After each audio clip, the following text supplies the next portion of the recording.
உபாகமம் 4ஆம் அதிகாரம் 10ஆம் வசனம் முதல் 40ஆம் வசனம் வரை.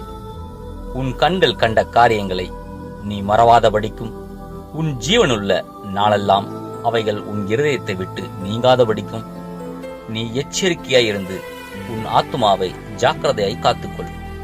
அவைகளை உன் பிள்ளைகளுக்கும் உன் பிள்ளைகளின் பிள்ளைகளுக்கும் அறிவிக்க கடவாய். நீங்கள் சேர்ந்து வந்து மலையின் அடிவாரத்தில் நின்றீர்கள். அந்த மலையில் வானத்தை அளாவிய அக்கினி ஏறிய இருளும் மேகமும் அந்தகாரமும் சூழ்ந்தது. அந்த அக்கினி நடுவில் இருந்து கர்த்தர் உங்களோட பேசினார். வார்த்தைகளின் சத்தத்தை நீங்கள் கேட்டீர்கள். அந்த சத்தத்தை நீங்கள் கேட்டதே அன்றி ஒரு ரூபத்தையும் காணவில்லை. நீங்கள் கை கொள்ள வேண்டும் என்று அவர் உங்களுக்கு கட்டளையிட்ட 10 கற்பனைகளாகிய தம்முடைய உடன்படிக்கையை அவர் உங்களுக்கு அறிவித்து அவைகளை 2 கற்பலகைகளில் எழுதினார். நீங்கள் சுதந்திரித்துக் கொள்ளப் போகிற தேசத்தில் நீங்கள் கை கொள்ள வேண்டிய கட்டளைகளையும் நியாயங்களையும் உங்களுக்கு போதிக்க வேண்டும் என்று அக்காலத்திலே கர்த்தர் எனக்கு கட்டளையிட்டார். கர்த்தர் ஓரேபிலே அக்கினி நடுவில் இருந்து உங்களோட பேசின நாளில் நீங்கள் ஒரு ரூபத்தையும் காணவில்லை.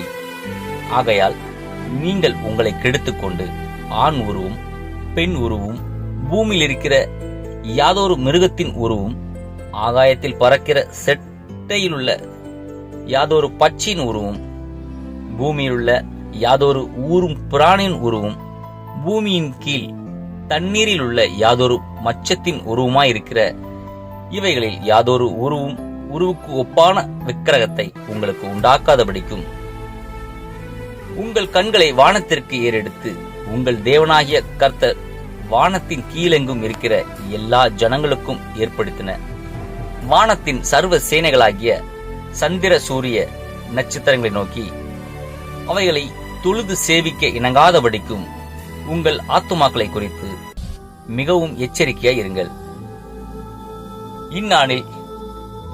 இந்நாளில் நீங்கள் இருக்கிறது போல தமக்கு சுதந்திரமான ஜனமாய் இருக்கும்படி கர்த்தர் உங்களை சேர்த்துக் கொண்டு உங்களை காலாவாயிலிருந்து புறப்பட பண்ணினார்.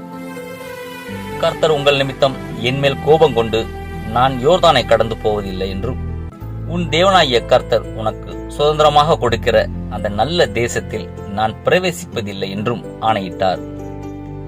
அதனால் இந்த தேசத்தில் நான் மரணமடைய வேண்டும். நான் யோர்தானை கடந்து போவதில்லை, நீங்களோ கடந்து போய் அந்த நல்ல தேசத்தை சுதந்திரித்துக் கொள்வீர்கள். நீங்களோ உங்கள் தேவனாகிய கர்த்தர் உங்களோட பண்ணின உடன்படிக்கையை மறந்து உங்கள் தேவனாகிய கர்த்தர் வேண்டாம் என்று விலகின இவ்வித சாயலான விக்கிரகத்தையும் உங்களுக்கு உண்டாக்காதபடிக்கு எச்சரிக்கையாயிருங்கள்.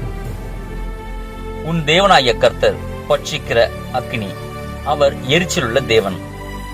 பிள்ளைகளின் பிள்ளைகளும் பெற்று தேசத்தில் வெகுநாள் இருந்த பின்பு நீங்கள் உங்களை கெடுத்து யாதொரு விக்கிரகத்தையாவது யாதொரு சாயலான சுரூபத்தையாவது பண்ணி உன் தேவனாகிய கர்த்தருக்கு கோபம் உண்டாக்க அவர் பார்வைக்கு பொல்லாப்பானதை செய்தால் நீங்கள் யோர்தானை கடந்து சுதந்திரிக்கப் போகிற தேசத்தில் இராமல் சீக்கிரமாய் முற்றிலும் அழிந்து போவீர்கள் என்று இந்நாளில் உங்களுக்கு விரோதமாய் வானத்தையும் பூமியையும் சாட்சியாய் வைக்கிறேன்.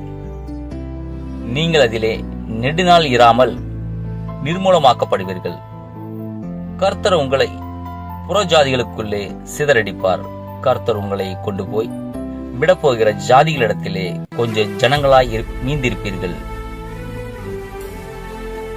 அங்கே காணாமலும் கேளாமலும் சாப்பிடாமலும் முகராமலும் இருக்கிற மரமும் கல்லுமான மனுஷர் கைவேலையாகிய தேவர்களை சேவிப்பீர்கள். அப்பொழுது அங்கே இருந்து உன் தேவனாகிய கர்த்தரை தேடுவாய். உன் முழு இருதயத்தோடும் உன் முழு ஆத்துமாவோடும் அவரை தேடும்போது அவரை கண்டடைவாய்.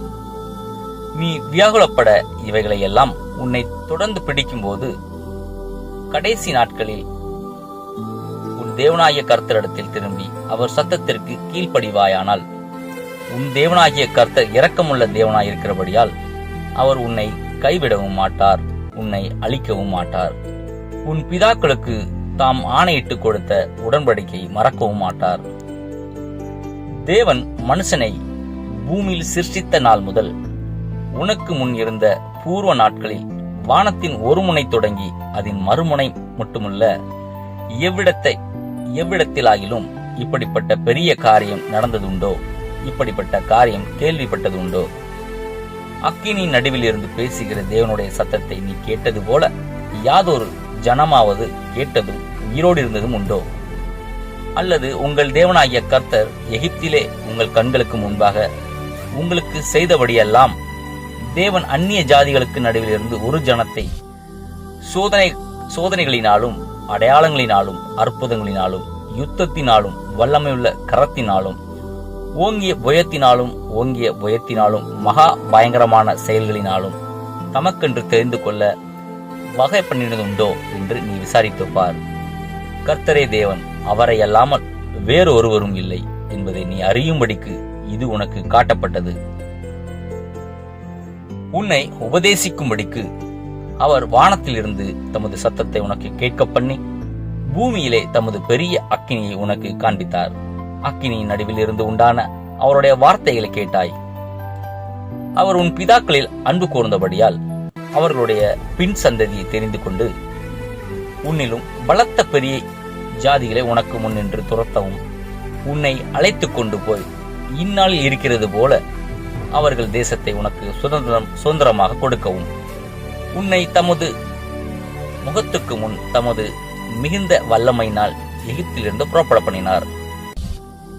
ஆகையால் உயர வானத்திலும் தாழ பூமியிலும் கர்த்தரே தேவன், அவரை தவிர ஒருவரும் இல்லை என்பதை நீ இந்நாளில் அறிந்து உன் மனதிலே சிந்தித்து நீயும் உனக்கு பின்வரும் உன் பிள்ளைகளும் நன்றாய் இருக்கும்படிக்கும் உன் தேவனாகிய கர்த்தர் உனக்கு இன்றைக்கும் கொடுக்கிற தேசத்திலே நீ நீடித்த நாளாய் இருக்கும்படிக்கும் நான் இன்று உனக்கு கற்பிக்கிற அவருடைய கட்டளைகளையும் அவருடைய கற்பனைகளையும் கைக்கொள்ள கடவாய் என்றான்.